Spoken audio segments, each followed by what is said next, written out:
What's going on? What's going on, y'all? Welcome back, man. I'm excited to be back. Look, we got a lot to talk about. Okay, now look, my show is tomorrow, so make sure you guys like, comment, subscribe. We are live tomorrow at 7 p.m. for the college football show. There's a lot going on with these SEC meetings down there in Destin. So many coaches is talking. There's so much that's coming out. We're gonna be talking about that tomorrow on the show. So stay tuned for that. But today we gotta talk about the cupcake. Okay, cupcake schedule no longer, no more. Greg Sankey said enough is enough, the SEC commissioner, and said we are ousting the cupcake schedule. All right. So let's go ahead and break it all down. What was said? We'll start with Pete Thamel of ESPN. Okay. So this is what came out today. SEC ADs voted to play league games in the second to last weekend of the season.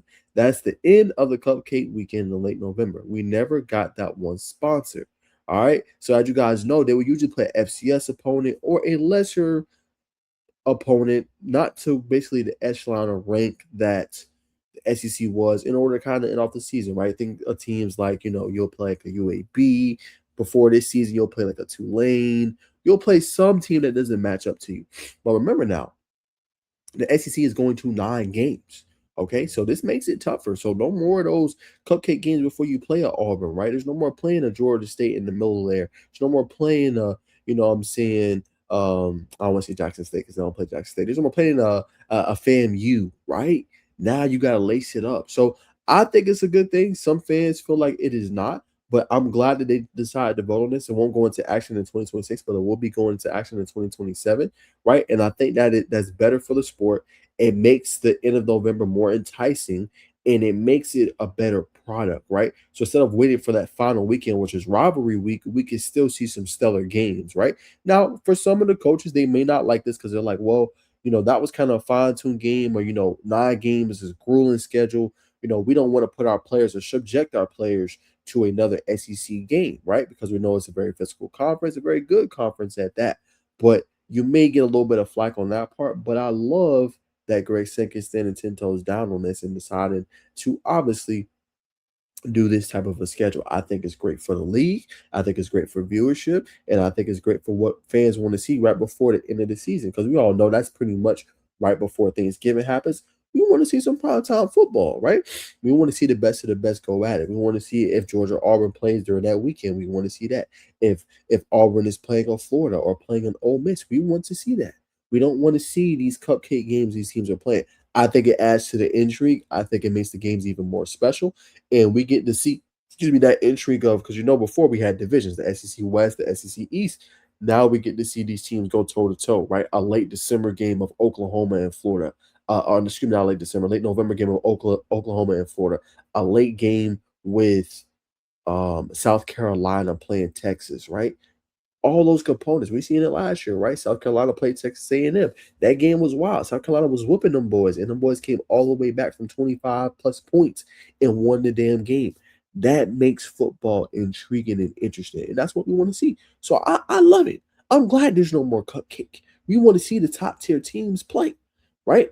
Now, there's more we'll talk about on the show tomorrow, but as a precursor to that, what's interesting in one of the top coaches in the SEC, let alone the country, Kirby Smart, said he's okay with moving away potentially from the NCAA if things can't be resolved, if things can't be fixed. Obviously, we know right now there's a litany of problems, the whole league, going on right now. So I think that's very interesting. We're going to get into that tomorrow. So definitely, obviously, stay tuned for that. But I think it's interesting. The SEC is they're setting on business when it obviously comes to this, and no more cupcake obviously schedule. Okay, so very interesting things obviously there. All right, let's keep going before we wrap up this segment, and let's just see, because there was a lot coming out of SEC, so I just want to hit on a couple topics before we move on. Okay, let's talk CFP just real quick. All right, so talk about Cupcake. I want to talk about what Steve Sarkisian had to say. He talked about this on the CFP playoff. I watched the coach get fired 5 games into the season last year after being in the semifinals the year before. That's concerning to me about the health of our sport. So let's break down the health of college football just really quick. I believe Steve Sarkisian brings up a phenomenal point of there is that risk of health, right? Everybody wants to extend this playoff and go 24 teams. We even had a poll today, I believe, that came out that I want to talk about. Well, on 3 that had most of the ADs, I think 9 of the 14 ADs even said that they're okay with increasing basically the playoffs. So I want to bring that up here in just a moment. Let me see if I can find it. Here it is, right here, guys. So I want to talk about that just a little bit, right? So the majority of SEC athletic directors polled by On3 prefer more teams in the Greg Sankey 16-team college football playoff model, right? So Sankey believes 16 teams, which I don't obviously I don't mind. I think that is a great number, right? But I want to show you guys the statistic. Let's see. Okay, 2 had declined to answer. 14 voted. Okay, here, I want to show this really quick. All right, make sure you subscribe to O3 to get the rest, though. But 2014 playoff votes, you had 8 from the SEC voted for this. 1 voted for a 20-team playoff, 16 for 4. 16-team playoff, 4 votes, and a 12-team playoff, 1 vote. With 9 of the 14 SEC athletic directors preferring more teams than Sankey's 16-team model. It should make for lively discussions when the SEC spring meetings begin. Its 3-day stay this morning at the Hilton Sandestin. Even though determining the future format of the college football playoff will be among the league's biggest priorities, Sankey said he doesn't anticipate any final decision on the format at the conclusion of the meetings. Okay, so very important stuff we're talking about here, right? So 9 out of 14 want more. I don't think we need more, right? Obviously today, Mike Elko joked a little bit. Oh, we should throw 40 teams in there, right? And the playoffs should be a very sacred thing, right? I don't want to bring up the NFL because that's a different sport, right? Obviously, still football, but it's a different kind of level, right? We don't need 24 teams. This is not a top 25 showdown, right? You don't need that many damn teams. Okay, at some point you have to close it down. And then what happens is you wear on the importance of the regular season, right? People love the NFL so much because they know week in, week out, for the majority of the most part, you're going to get a damn good game. You're going to get a game that you want to tune into. You're going to get a game that you want to see every single week, right? That is what you're going to get with the NFL for the most part, right?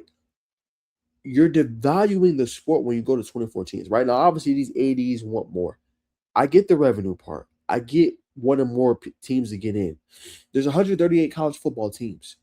Everybody don't need a chance to be in, right? The issue with it is most of these teams believe that they should be in, right? Most of these teams believe, okay, it's unfair because our fan base believes if we don't make the playoffs, we had a terrible season, right? And that's just not the truth, right? Every team is not going to make the postseason. If you go from 2-3 wins and you win 9 games, that is a big improvement, right? It's like before. Everybody wasn't making the national championship game, right? You had the BCS era. Only 2 teams got in. You had to be damn near perfect. Did that mean that those other teams couldn't get in? No, right? So, to a point, we look at the NFL, right? I believe it's 7 teams that get in now of the 32, right, on each conference. So that's a total of 14 of the 32 make it, right? Nearly half. Okay. Now, I'm not saying we need to do that for college football.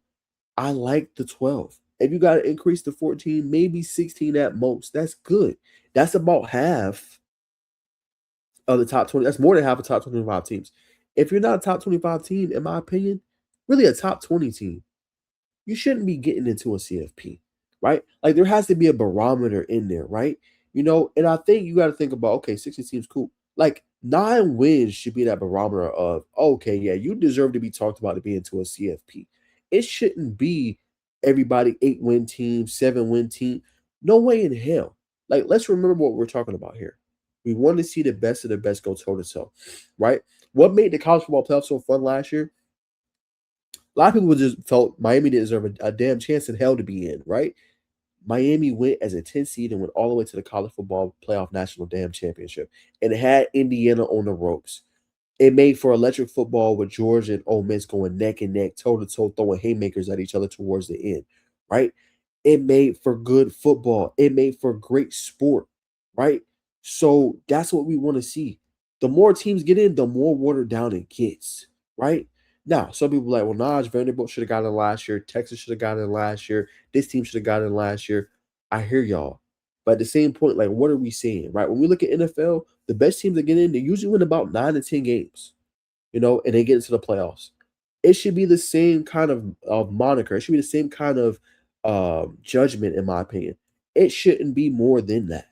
So 16 teams, like, I'm not the biggest fan of, but I want mine. But 24, like, we're pushing it. And the problem is all 3 conferences want it, right? 3 of the 4 conferences want a 24-team playoff. And it's too much, right? At some point, there has to be a level of, okay, every year you're not going to make it, number one. Two, if your team wins 10 games and the committee decides not to put you in, that's not a failed season. You still made a bowl game. We already see the devaluation of bowl games. Now we want to see the devaluation of the college football regular season. Like, no, right? So I think this is my idea. Keep it to 12. If you want to increase about 2 to 4 more teams, cool. Keep it at 16. You don't need to go no longer than that if you decide to do it. Then for the other teams that had good seasons, 8, 9, whatever it may be, do a separate football playoff, right? You know what I'm saying? Do something separate that still honors what they have going on. I think if you do that, that inclusion makes a difference, right? You know, maybe even include a trophy. Y'all look at me crazy as hell, but maybe even include a trophy. The reason I say that because it feels like everybody is included. I ain't saying it's the college football playoff national championship trophy, but at least you're still getting something at the end of the day. It could be a regional trophy, right? It could be, you could do 12 or 14, let's say 14 get in. The other 8 that didn't get in, they play in a separate, you know what I'm saying, bracket or whatever, and they're still crowned a champion. Whatever you think, whatever you believe should be the case. But I think it adds more intrigue and it takes away from 24 because 24 teams too much. Why do we have 24 teams playoff? This is not NCAA basketball, right? Which increased to 72 teams, I believe. We don't need that many damn teams. We don't need 24, right? 12 to 16 is enough. So it's going to be interesting. I hope they keep it where it is. I like the 12. I'm glad they expanded. If you want to add 2 to 4 more teams, okay. After that, no.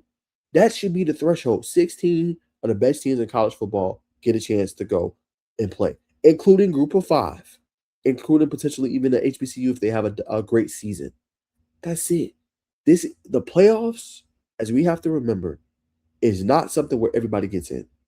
It is a luxury. It is something you obtain. It is something that you work hard to get to. We have to remember that when we talk about things like that. So I want to bring that in. But let me know down in the comments what you guys think of the expansion and if we should do that big of a playoff. Comment down below. But y'all know what to do, man. Make sure you like, comment, subscribe. Whatever other videos y'all want to see, let me know, man. I'm going to drop some more vids here in a little bit. Appreciate you guys always tuning in. Much love.